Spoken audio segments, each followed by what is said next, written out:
Oke, di video ini kita akan membahas tentang presentational arsitektur, ya.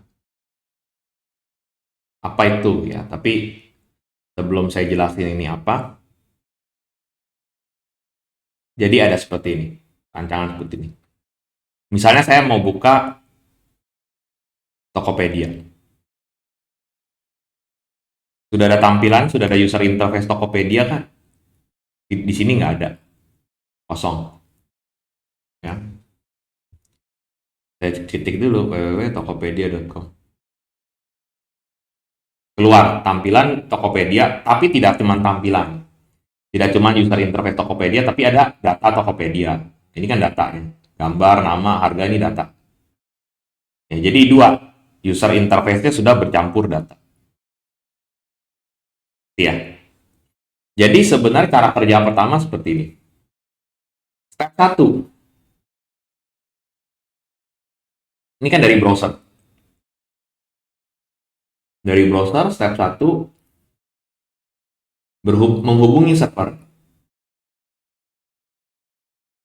Dengan mengirim link URL. Betul ya, tadi kan kita ketik www.tokopedia.com URL. Step 1. Nah, apa yang dilakukan server? Server app, si backend, teknologi server app-nya,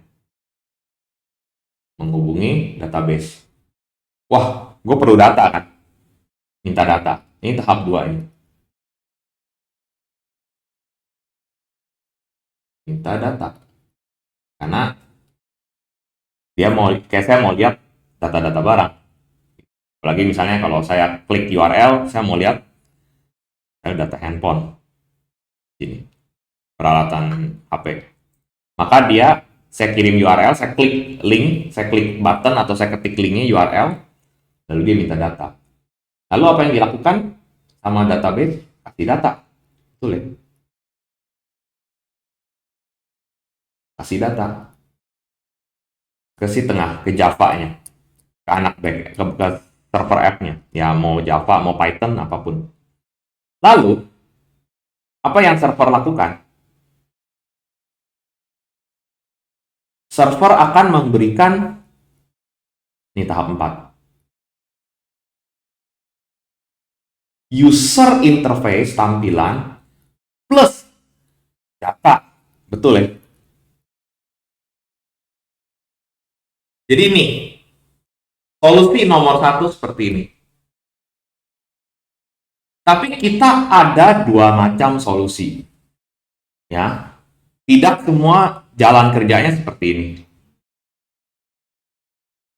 Jangan terlalu mikir, wah ini IT banget Bob, kenapa saya recruiter atau sales mikir ini, karena ini penting. Serius, saya nggak bercanda, ini penting. Kok gini sih? Solusi nomor 2-nya, saya sengaja copy ya, supaya kalian masih bisa lihat solusi nomor 1. Solusinya seperti ini. Servernya ada 2. Oh, kok 2 gitu kan? Di sini ada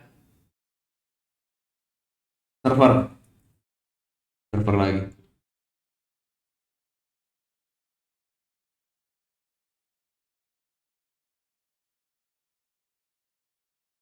Tapi server yang kedua ini unik. Walaupun server, isinya bukan server app. Isinya client app. Jadi anak front end-nya kerja di server kedua, lucu ya. Kan server kan back end, Bob. Ya, nanti saya ada penjelasan. Tapi ini anak front end-nya kerja di kedua. Jadi langkahnya seperti apa? Langkah yang pertama adalah ketika kamu ngetik URL, sama, user tuh nggak bakalan ngeh ya. Rasanya dia sama aja. Langkah pertama, langkah 1, apa? Dia adalah ketik URL. Tapi ke sini, bukan ke atas. Langkah pertamanya sama, URL, tapi ke server ini. Set. Lalu apa yang dilakukan si server yang kedua ini, client app? Tahap 2-nya, dia memberikan UI. Nggak pakai data ya. bisa memberikan user interface-nya. Nanti browsernya kedapatan UI di sini. Nah, browsernya nih yang udah ada UI-nya, baru langkah 3 menghubungi server. Ngapain? Minta data.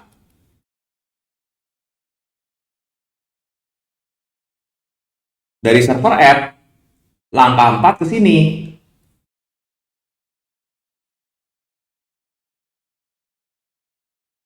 Minta data sama.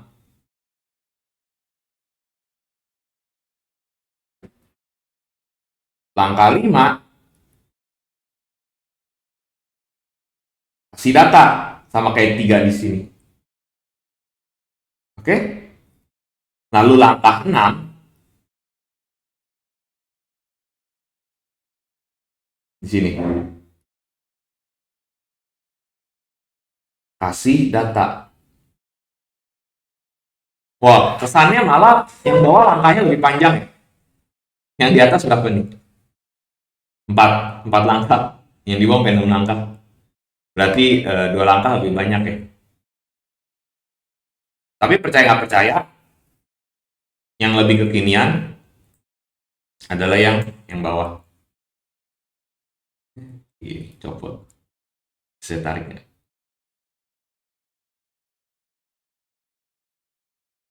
Yang lebih kekinian adalah yang bawah. Saya kasih resapin sekali lagi kalian lihat ya. Jadi yang pertama, rancangannya adalah kirim URL,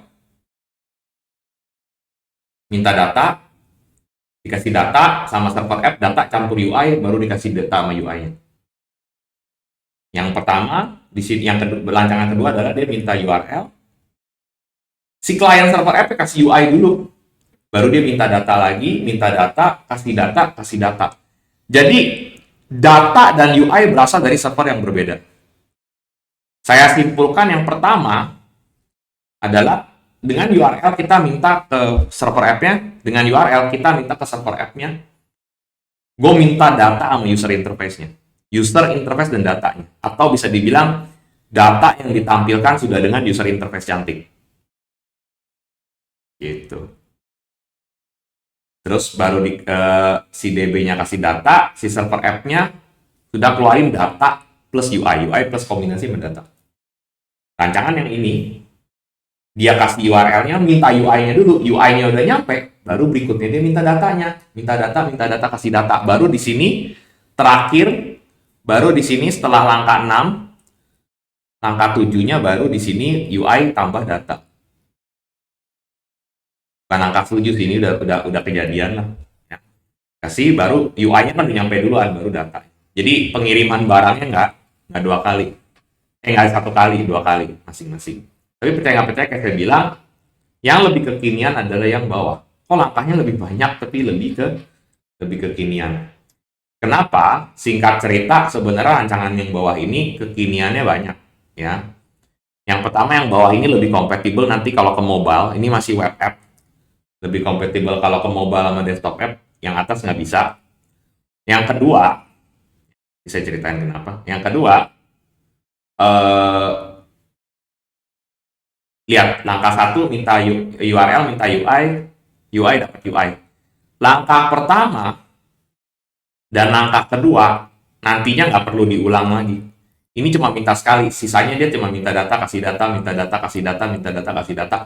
Jadi performance yang bawah lebih cepat. Walaupun kelihatannya 6 langkah atau 7 langkah, tapi selanjutnya 6 langkah sih, 7 juga nggak diulang-ulang. Nanti sisanya cuma minta data, kasih data, minta data, kasih data, minta data, kasih data.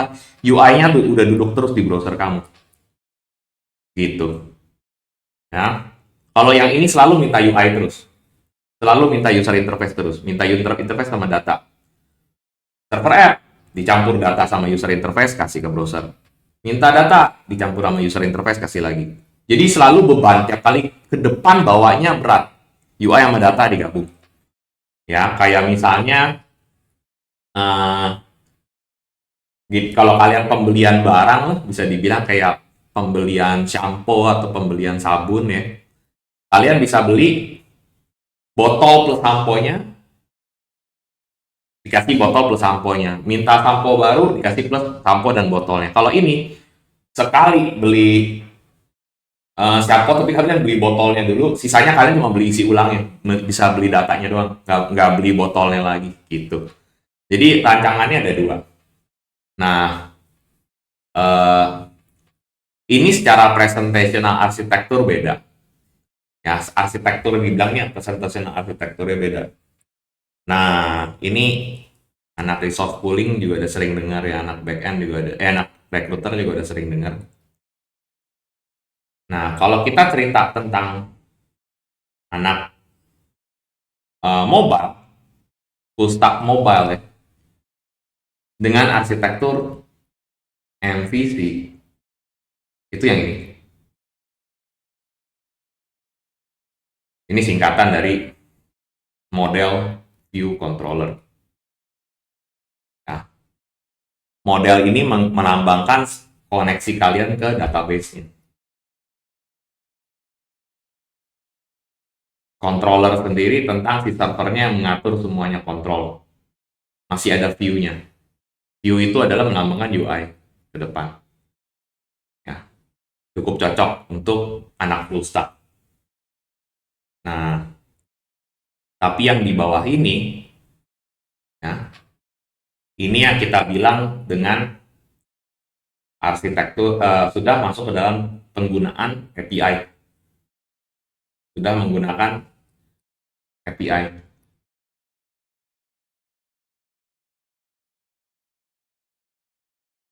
Nah, ya ini.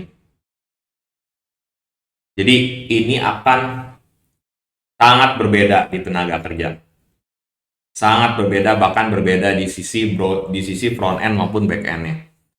Kalau di video sebelumnya saya pernah ceritakan di video back end, contohnya front end web ada framework seperti Vue, React, sama Angular. Nah, itu pilihannya adalah yang ini. Ya. Jadi dia URL, dikasih tampilannya masih Angularnya, baru minta. Jadi Angular, React, sama Vue, ya.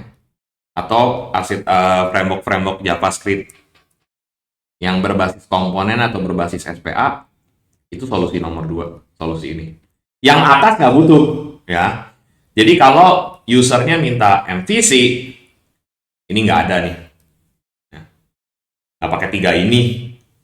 Di sini kita masih menggunakan native HTML, CSS, JavaScript. Tidak pakai framework ini. Paling pakai library seperti jQuery, pakai library doang. Tidak pakai tambahan framework 3 ini, enggak. Gitu. Tapi melainkan si anak front end-nya harus mempelajari namanya templating engine. Ya, jadi dia udah nggak ada ini templating engine.